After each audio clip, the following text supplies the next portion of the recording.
Hello class 10th, how are you? This is your Ansar Nyaji sir. Come with the fresh lecture of the topic refraction of light.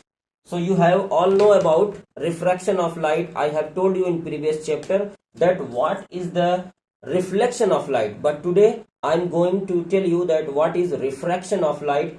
And I have told you in previous chapter some property of light, and the most important property of the light is the nature of light is light always travel in a straight line, but when in the path of the light some medium change, then light shows some refraction.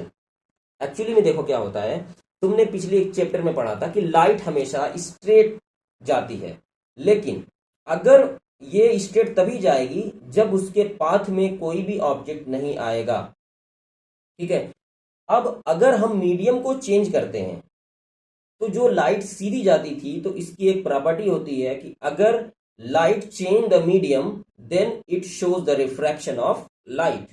So this is all about refraction of light. Basically क्या होता है, definition ये होगी कि when light goes from one medium to another medium it bends and this bending of light is called refraction of light. ठीक है, तो जल्दी से हम एक यहां से फिगर बनाते हैं। तो रिफ्रैक्शन ऑफ लाइट, मैं इसको इरेज कर दे रहा हूं। समझने की कोशिश करो कि होता क्या एक्चुअली में। जैसे यहाँ पे मैंने एक ग्लास स्लैब लिया, ठीक है, ग्लास स्लैब लिया, इस स्लैब पे एक लाइट फॉल हो रही है। ठीक, थोड़ा सा ऑब्लिक ज़्यादा हो गई है तो थोड़ा कम लेते हैं। ये सपोज करो इस तरीके से रेज आई, है ना, लाइट रे आई, मैंने कहा आओ जी। ठीक है, आई तो टकराई, जब टकराई तो ऐसे निकल गई। पहले तो मैं यहाँ पे एक नॉर्मल बनाता हूँ। नॉर्मल तुम लोग जानते होगे क्या होता है, सरफेस पे जो परपेंडिकुलर एक इमेजिनरी लाइन होती है वो होती है नॉर्मल। ठीक है, तो ये लाइट आ रही है, आने वाले को, प्यारी प्यारी आने वाली लाइन को क्या बोला जाता है, इंसिडेंट रे। Incident ray. ठीक, आई, टकराई और निकल गई। ठीक, तो टकराने के बाद जो आई लाइट, इसको बोलते हैं रिफ्रैक्टेड रे। ठीक, और ये इस तरीके से आगे भी बढ़ जाती है और फिर यहाँ से भी एक सरफेस पे जहाँ ये टकराती है ना, वहाँ पे फिर एक हम नॉर्मल बनाएंगे।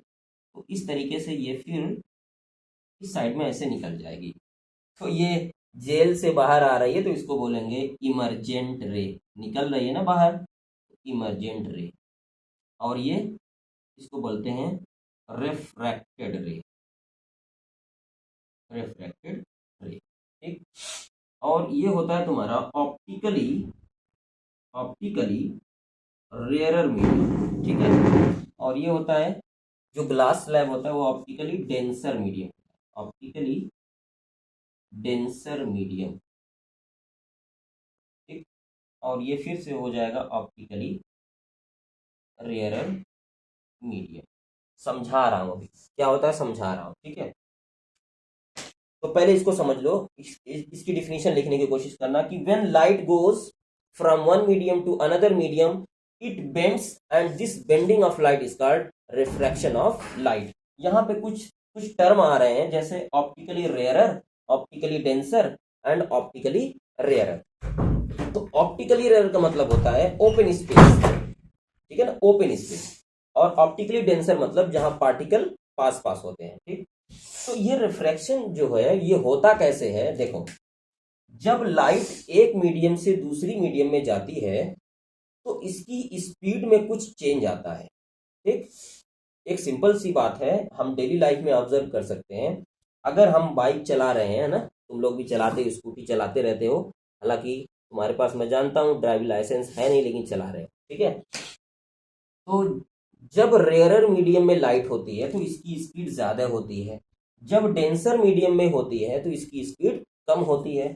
यही स्पीड में जो वेरिएशन होता है, because of this variation light bends and this bending of light is called refraction of light.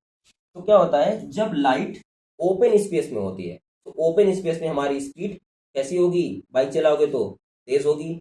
उसके बाद जब डेंसर मीडियम आएगा, जब पार्टिकल पास पास है, ठीक, या अब तुम भीड़ भाड़ वाले इलाके में पहुंच गए जहां पे बहुत ज्यादा लोग इकट्ठा है, तो अब तुम्हारी स्पीड कैसी होगी, धीमी होगी। उसी तरीके से लाइट भी बिहेव करती है। अगर स्पेस बिल्कुल खुला खुला है, ठीक है, तो स्पीड ऑफ लाइट मैक्सिमम होगी, ज्यादा होगी। And when light goes toward the denser medium, its speed become slow. तो जब ये एयर है ना, एयर है, ये एयर से ये आ रही है। एयर कैसा होता है, एयर के पार्टिकल दूर दूर होते हैं, that means speed of the light become more in the medium in air. तो जब स्पीड ऑफ लाइट जो है एयर में ज्यादा होती है, क्योंकि इसके पार्टिकल दूर दूर होते हैं।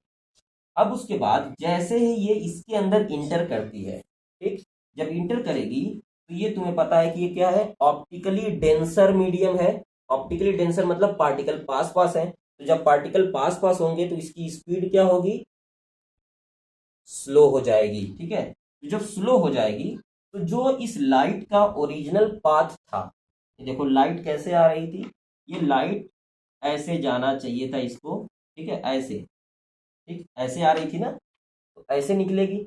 लेकिन because of the deviation in speed, light bends toward the normal, ठीक है। क्या हुआ, देखो इसका जो ओरिजिनल पाथ मैं बनाता हूं, ये ओरिजिनल पाथ, ये लाइट ऐसे जाना चाहिए था,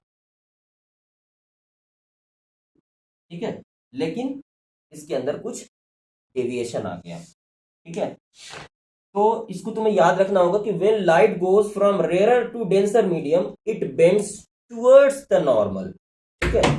जब लाइट रेयरर से डेंसर में जाएगी तो लाइट जो है देखो बेंड हो जाएगी, किधर, नॉर्मल की तरफ बेंड हो जाएगी। तो ये देखो ऐसे जा रही थी, लेकिन ये बेंड किधर हो जाएगी, नॉर्मल की तरफ। देखो ये नॉर्मल है इसका, देखो ये लाइट ऐसे जाना चाहिए था ये, लेकिन किधर बेंड हुई, नॉर्मल की तरफ बेंड हो गई। तो when light goes from rare to denser medium, light bends towards the normal. And when light goes from denser to rare medium, light bends away from the normal. जी हाँ, जब light rarer से denser में जाएगी तो normal की तरफ bend होगी, और जब डेंसर से रेयरर में जाएगी तो अवे फ्रॉम द नॉर्मल हो जाएगी, यानी नॉर्मल से दूर हट जाएगी। यानी रेयरर से डेंसर में जाएगी तो नॉर्मल की तरफ मुड़ जाएगी, और डेंसर से रेयरर में जाएगी तो नॉर्मल से दूर चली जाएगी, ठीक है। ये होता है तुम्हारा। And look at this figure, if you produce the original path of the light, you will get the parallel line of emergent ray, ठीक है। जब तुम यहाँ पे देखोगे, अगर तुम इसको आगे की तरफ प्रोड्यूस करोगे ना, तो इमरजेंट रे और ये जो ओरिजिनल पाथ था become parallel to each other, ठीक है। And the distance between the parallel ray, the distance between the emergent ray and the original path is called lateral displacement, ठीक है ना। इमरजेंट रे यानी जो बाहर से जो रेज निकली है और जो ओरिजिनल पाथ है, इनके बीच की जो डिस्टेंस होती है इसको बोलते हैं लेटरल डिस्प्लेसमेंट, ठीक है ना। तो ये तुम्हारा इस तरीके से ये हो गया, ठीक। तो आई होप कि मैंने सब चीजों को तुम्हें डिस्कस कर दिया है। एक बार और सुन लो, when light goes from one medium to another medium, its speed changes, and this speed changes cause the refraction of light. And when light goes from rarer medium to denser medium, it bend towards the normal, and when light goes from denser to rarer medium, it bends away from the normal, ठीक है। और उसके बाद ये जो तुम्हारा angle है, angle आई, इसको बोलते हैं इंसिडेंट एंगल। तो इसको भी तुम लोग लिख सकते हो कि the angle between the normal and incident ray is called angle of incident.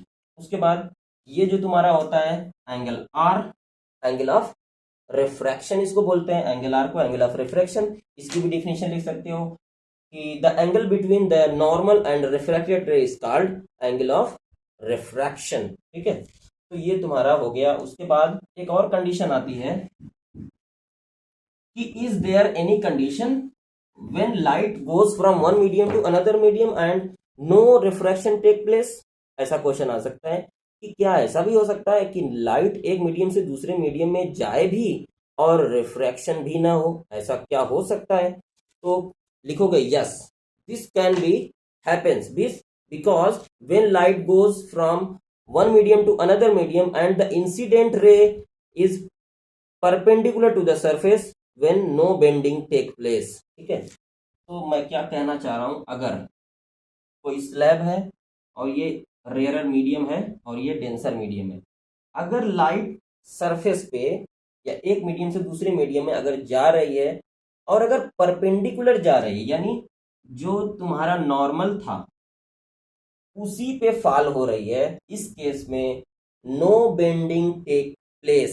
ठीक है, यानी अगर मैं इस मार्कर को, इसको तुम लोग ऑब्जर्व कर सकते हो, देख सकते हो, रिफ्रैक्शन इसका होता है. किसी भी पेन को अगर हम ग्लास में पानी फिल कर लें और उसमें ऐसे ऑब्लिकली इसको अगर हम उसमें डालते हैं तो तुम्हें दिखेगा ना कि ये थोड़ा सा सरफेस पे मुड़ा हुआ दिखाई देगा. ठीक है, वो जो मुड़ा हुआ दिखाई देता है वो किसकी वजह से होता है? वो रिफ्रैक्शन की वजह से होता है. लेकिन अगर तुम इसको परपेंडिकुलर पानी में डालोगे तो ये मुड़ा हुआ नहीं दिखाई देगा. ठीक है, तो लिखोगे yes, when light fall on the other medium perpendicular then no bending take place. ठीक है, ऐसा होता है जब एक मीडियम से दूसरे मीडियम में लाइट जाए और रिफ्रैक्शन भी ना हो. ऐसा कब होगा? जब लाइट्स दूसरे मीडियम पे परपेंडिकुलर फॉल हो, तब ऐसा होगा. ठीक है, तो this is all about the refraction of light. We will meet in next videos. Until this is your answer Niazi sir saying you all goodbye, take care, bye bye, thank you so much.